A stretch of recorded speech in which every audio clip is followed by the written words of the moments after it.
So this might be our last official time together on the podcast. Hopefully not anything else that we carry on. Yeah. And we were saying how the first 2 times we met, and we would talk between 70 and 80 minutes straight and fairly effortlessly, which will be content for 4 podcasts. Yep. And how we don't know what it's like to get stuck for something to talk to. But we're trying to be kind of strategic about our last chat, because it fills the last 2, and being able to end on something people can take away.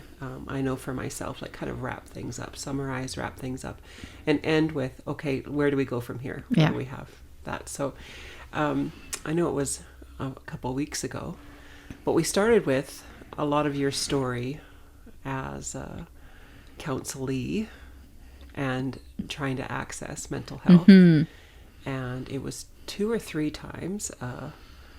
3. It was 3 times. 3 misses. Yeah. 3 strikes.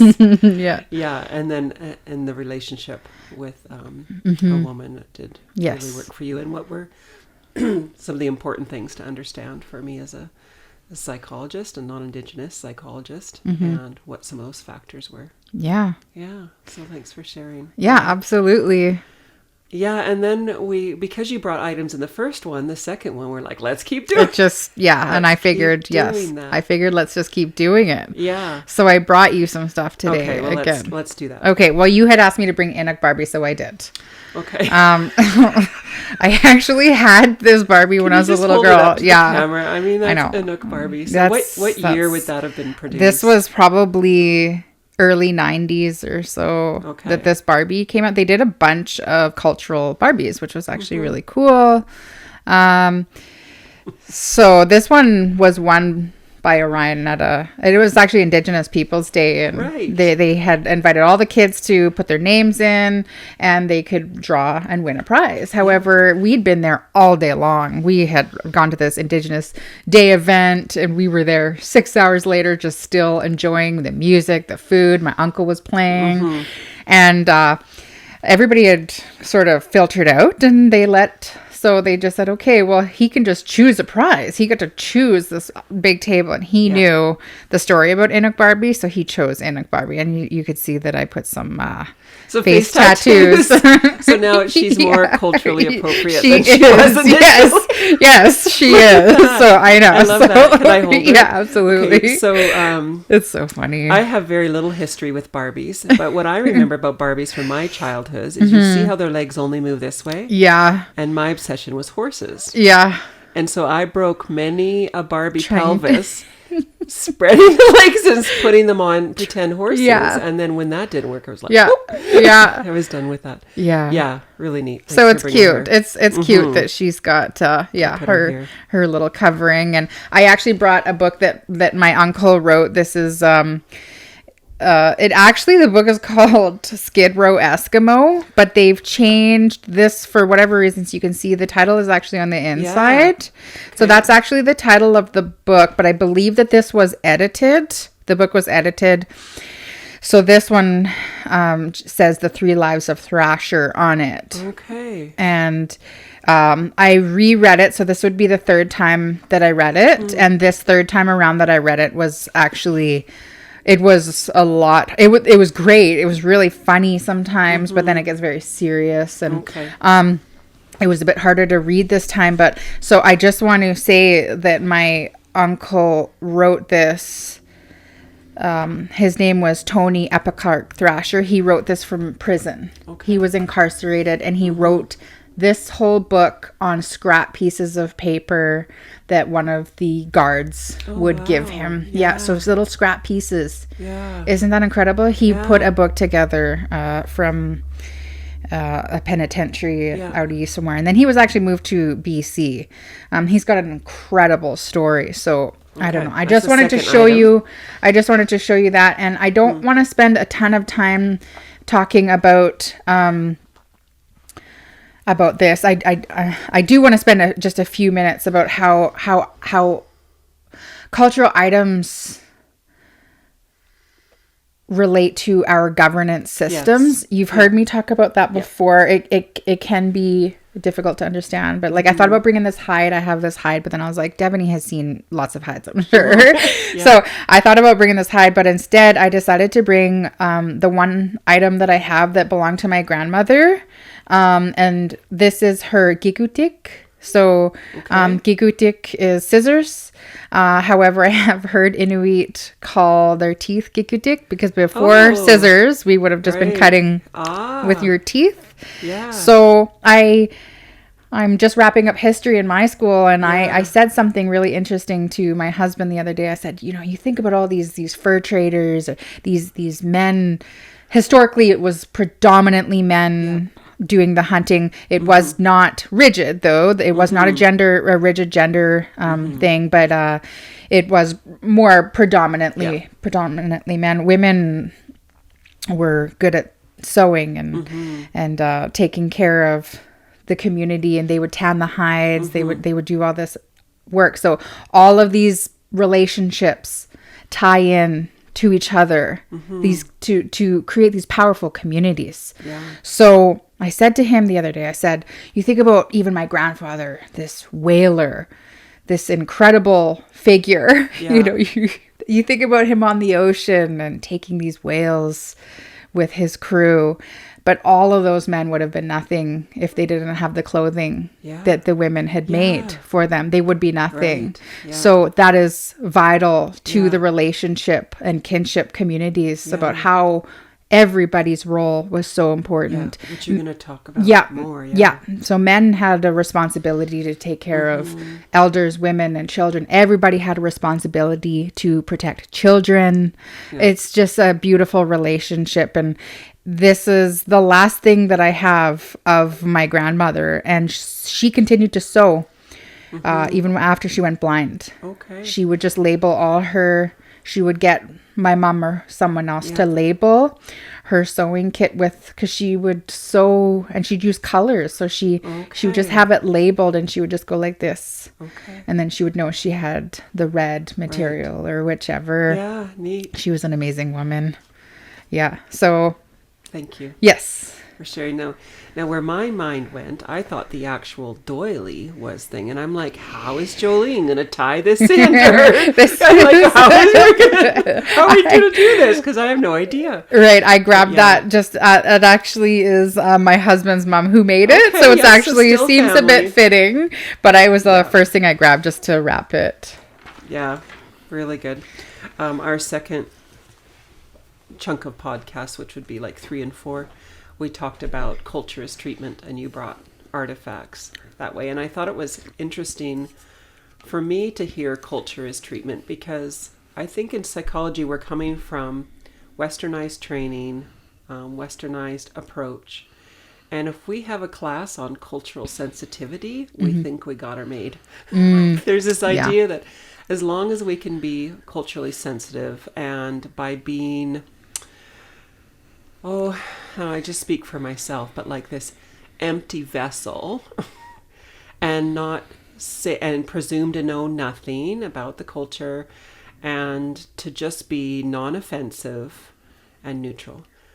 What I'm picking up now is that, that's kind of a passive view. And as a professional, the onus is on me to actually understand culture if I'm going to meet the needs of an Indigenous client. Absolutely. Right. Yeah. So therefore, the course on cultural sensitivity is too generic, too broad, and actually not going to equip me in any way for that. So you would agree, I see by your nodding. Yeah. Yeah. Yeah, for sure. Yeah.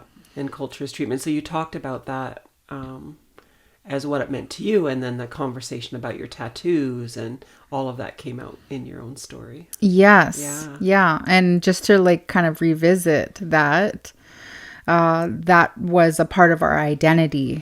So we talked about that last week about how important that was to Inuit women's identity. And so when that was banned, that was policing our bodies, that was taking that identity away from us. There's even a fashion designer friend of mine who I went to the hide camp with up north, and she was talking about how the old clothing, so like an Inuk is like kind of like your covering. So it's almost like, it's like our regalia. It's the same thing, just with our culture. They were a lot more formed, you know, to a female figure at that time. And then the missionaries, again, sort of, they're still beautiful, but they kind of made them more boxy. Yes. Okay. To sort of take that, any sort of hint of sexuality was, that is taboo. So you can see how that disruption would have affected our relationship with our bodies, our relationship with our culture. Yeah. So, you bet. There's so much in there. So if I was kind of to sum up something, I just wrote down kind of a summary statement that the call to meet the needs, the mental health needs of Indigenous individuals has never been higher. Now, right now, I think our awareness of it is like that. So as we're training in the field of psychology and we're shifting into clinical practice, we're in the media and in our world right now, how relevant it is to be able to, and in Canada and at this point in history, to understand the needs of an Indigenous client. And their needs coming out of the intergenerational trauma and our current politics and things, that those needs are really high. And then I guess calling upon the healthcare system, those professionals, the mental health system, those professionals, to up their game. Yeah, to up their game and to have a deeper understanding. So that's kind of what we're finishing with, and then doing, the what now. Like if we're coming out of a system, if you're in my shoes, you just paid a lot of money to be trained, to be licensed, to be official, to be whatever in a westernized approach. Yeah, and so how does that impact how we move forward, and what do we need to do besides a cultural sensitivity class? So we're kind of going to end on actually specifics, and then we're going to end on specifics of your story too, or that's kind of our goal. How we hope to. Yes. Well, we talked about education and colonial history. Yeah. I mean, that's what comes to mind first as a remedy. Yeah, and you were saying how it even shifted you as an Indigenous woman, a more accurate understanding. Yeah. It actually, tell a bit about that. Again, it sort of helped me just step out of my brain a little bit. And as I'm sitting there reading the history and this timeline, this proper timeline, instead of just not really having timelines to the events that unfolded, it sort of gave me this, okay, so I really started to understand what was happening with Indigenous politics, social networking, and even economy, right? So I was really watching this and really picking this up. So I'm going to miss history class. But it sort of helped me just to step out of like what I thought I know. What I thought I knew, and just stop repeating things like a parrot, and then just say, okay, no, now I have a more accurate historical timeline. I can speak now from a place of knowledge because I learned this. Yes. And I think when you talk about timeline, that really jumps out at me because, of course, my homeschooling parent background, I remember feeling when we had the choice to teach history to our children, we realized how history was taught in the schools out of order and how confusing that is. And I think for myself, understanding history out of order, and you're expressing that too, we need to kind of go study it in a way that keeps the progression straight, that we know what happened and what shifted into things. Yeah. It helped me a lot. So now I can really go back and I can think about it. Now I understand when the first whaling ships really did arrive in the Inuvialuit homelands and how quickly Inuvialuit were colonized. It happened rapidly for them. Up until that point, they were just still fairly on their own. There wasn't a ton of non-Indigenous folks coming up way up there where they were. Yeah. So, yeah. So that's like at the top of your radar is kind of revisit your historical understanding of what has happened. Yeah. Yeah. Now, I'm not clear in my mind how to do that as an individual myself. I would think for me, I would just take it on like I do everything else I've learned. I would take some courses. I'd read some books. I'd talk to some people. I think it's necessary. Yeah. I actually really firmly believe the more I talk to people, the more I think how mandatory, it actually should be mandatory, these history. Okay. Yeah. If you want to work, you have to take, and it's not just Indigenous folks, if other cultures, we should probably be learning a whole lot. I don't think it's bad for anybody to learn the historical events that unfolded. Yeah. Well, I'll introduce my 1 degree principle now. Okay. I don't know where it came from. I'm a bit, I'm like a sweater that picks up lint when it comes to, and I'll be like, oh, like I know I got that somewhere, but I don't remember. So I'll just fully disclose I don't remember. But the idea is that if my orientation as a professional or as a person, especially in the counseling space, is just off 1 degree. So if I think I have a misunderstanding, I misunderstand history in this example, then just that 1 degree. And maybe it doesn't make a huge difference today, but the farther I go, the more I end up in the wrong place. Just because of so when we're adjusting our historical understanding and all these other things we're going to focus on, we're just making these 1 degree corrections. It's not as if I think I have a basic understanding, right? But it might be out 1 degree, and we keep trying to do those corrections. I think that principle is going to apply to a lot of things in this chat. Yeah. Well, it kind of helps you adjust it back, and then now I understand, and it's just like staying directed, and not even getting it all perfect, but getting kind of just keep orienting yourself towards that historical accuracy. Top of your list. Yeah. Put in some effort. The 1 degree. Yeah. 1 degree. I like it. Some effort. Okay. So you end up in the right direction. So you also talked about that coming in as someone trained and you're non-Indigenous, understanding your status as an outsider, right? And that's a bit of an authenticity thing too, is understanding that you're an outsider. It would be the same, like for example, if I was in someone else's community, I'm an outsider in their community too, right? So and that's just a part of being maybe humility or authenticity.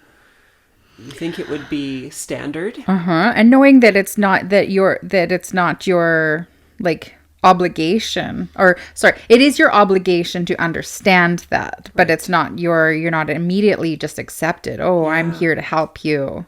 Yeah, I don't know if it was you or someone else said when your client shows up, it might have been in my cultural sensitivity class. Yeah, it might have been in that they said when the client comes, it's not their job to teach you about their culture. Y'all need to do your homework is kind of the idea. It's like you need to, because they didn't show up and now they're going to teach you. I think you will end up learning and you need to be open to that. But it's not their job in the counseling client within that therapeutic relationship for them to teach you about their culture. That's for sure. Yeah. But yet we're expected to a lot, right? We're often expected to share parts of our culture, or we're actually expected to share a fair bit. Yeah. So coming out of that Western institution, those institutions have embedded that with Indigenous folks. So we've notoriously had tumultuous relationships with universities and these places just extracting knowledge. Yeah, being studied. Yeah. Yeah. You've talked about and that. Expected to give that freely of ourselves as well, without any sort of compensation or just referencing as well, right? So people come and they study, but then they don't reference anybody and they just leave. So Oh yeah, that's a big topic. So understanding that you're an outsider, you're coming in. Now, part of this I want to get your take on too, because I think if we get too apologetic about being non-Indigenous, that we can lose our effectiveness. We can disengage from. We can be like, and we've talked about this too. Is like I'm not Indigenous. I'm not going to be able to help anyone that's Indigenous. Like I could take that perspective, and then therefore disengage from helping. I see. Yeah, right. I could just be like, no, I'm just not invited to this party, and I don't want to offend anybody, and so I'm going to step out and just kind of be passive about it instead of trying to go and make mistakes and be corrected. And that's kind of the journey I'm on. is the trying to figure it out. That's a great point. Yeah. So it's a little bit of a balance too. Like, yes, I'm an outsider, but I think we're being invited as counselors to participate in healing as we do our homework, as we understand. Yeah.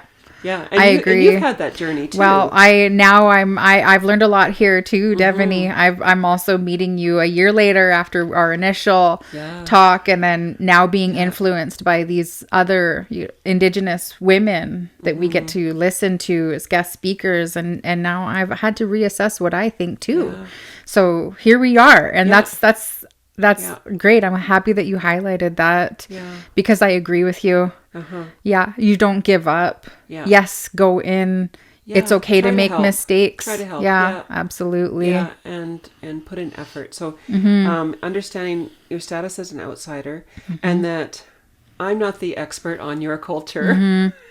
So I'm not going to be like, oh, well, I read this, and that actually, that there's a balance of you're not here to teach me, but also you're the expert. Yeah.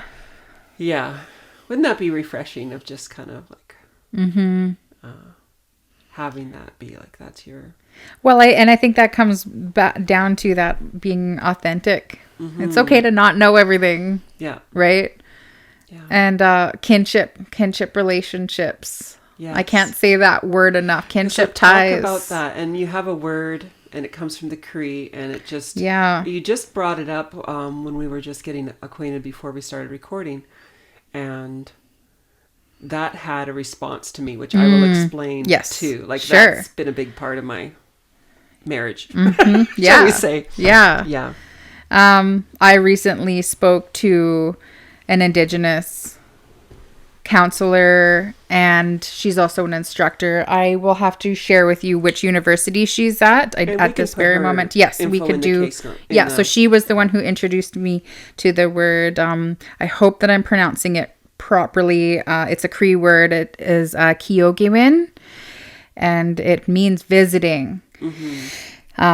This was my experience when I first met my counselor. We didn't hop right in. We sat down and introduced each other, where we're from, both of us, not just me. It was her sharing with me her story as well. We were visiting. We spent the first couple times visiting. Which I'll just say will be against most psychology governing bodies code of ethics, right off the top, right so at the very beginning. So right away I knew I was in a different no. I was in a different space immediately. So when her name is Marlene, so she was the one who introduced this to me just the other day, and I thought, okay, this is important. That visiting, that sitting down and visiting, so that you immediately you begin to build a kinship relationship.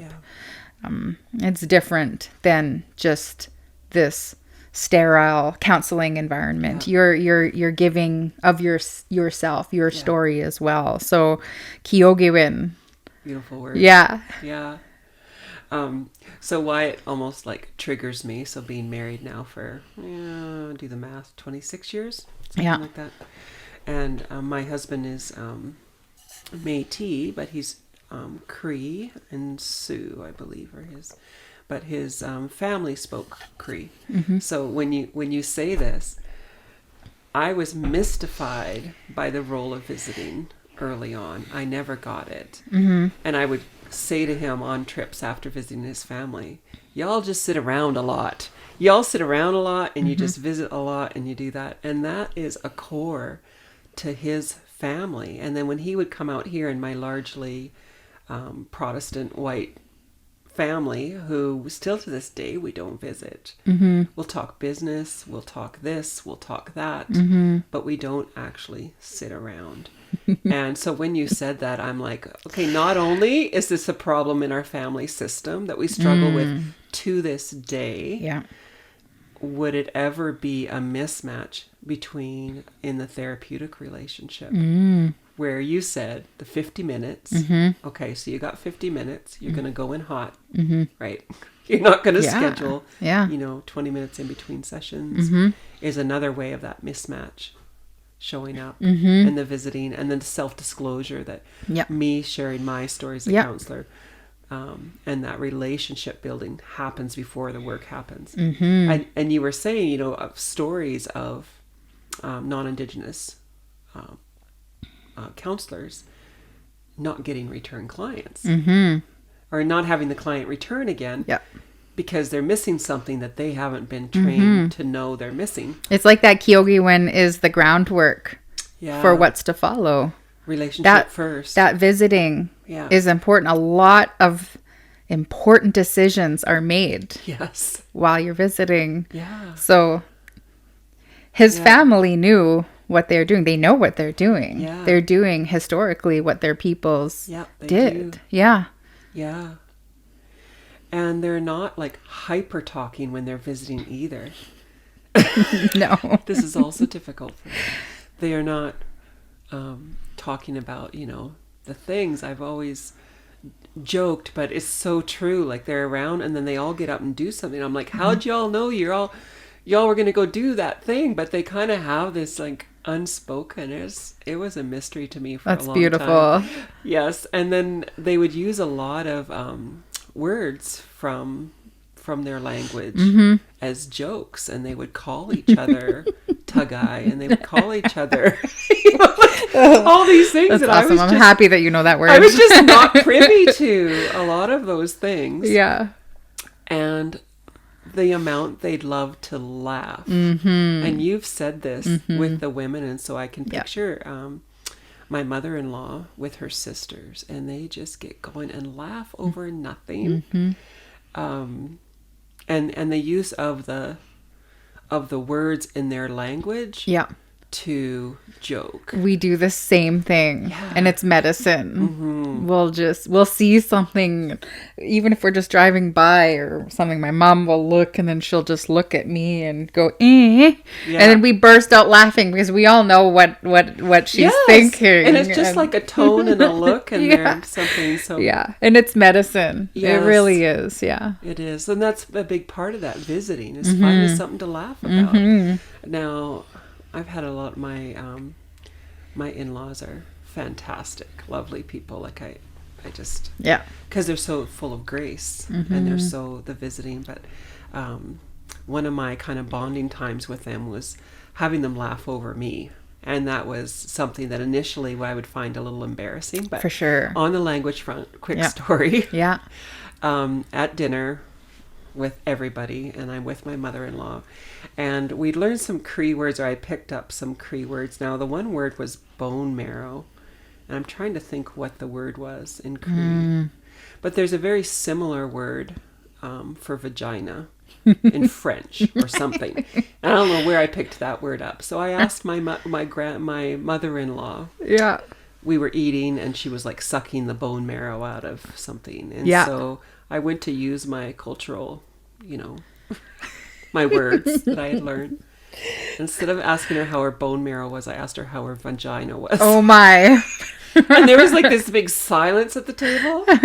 And then they looked and they're like, what did you just say? And then I repeated it. And wow. They were falling out of chairs laughing. But it was almost like, okay, you're in. Yeah. You're in. You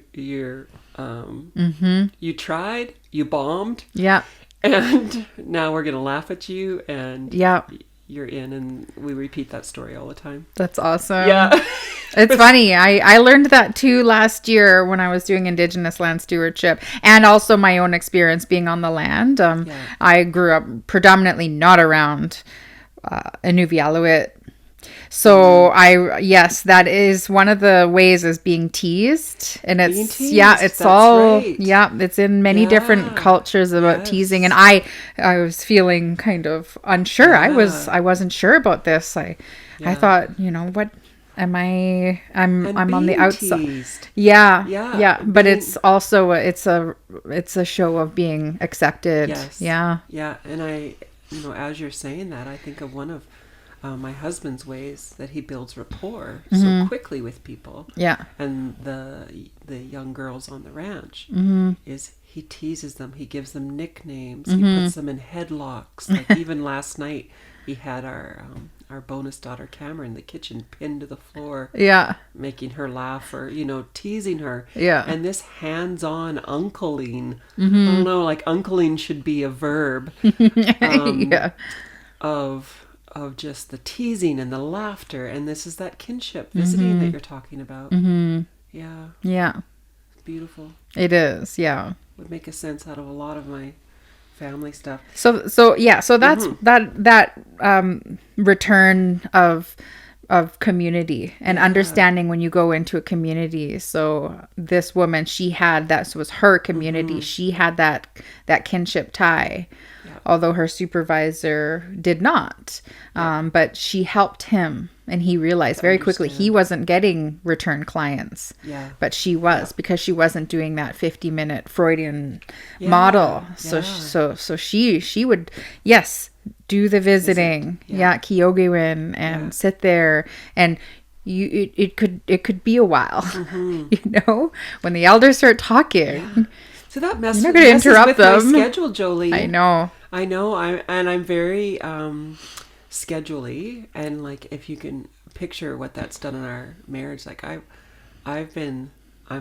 late for everything since I married Buddy. I blame him on all.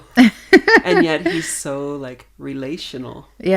And it just puts a different spin on everything. It does, for sure. Yeah. And it could take a while, and you have to be prepared. If you want to do the work, then you have to understand that. So, I mean, you've heard Indian time. I mean, we were, I saw some joking about the whole time change thing. I was like, they even changed the time for us that maybe we could show up on time.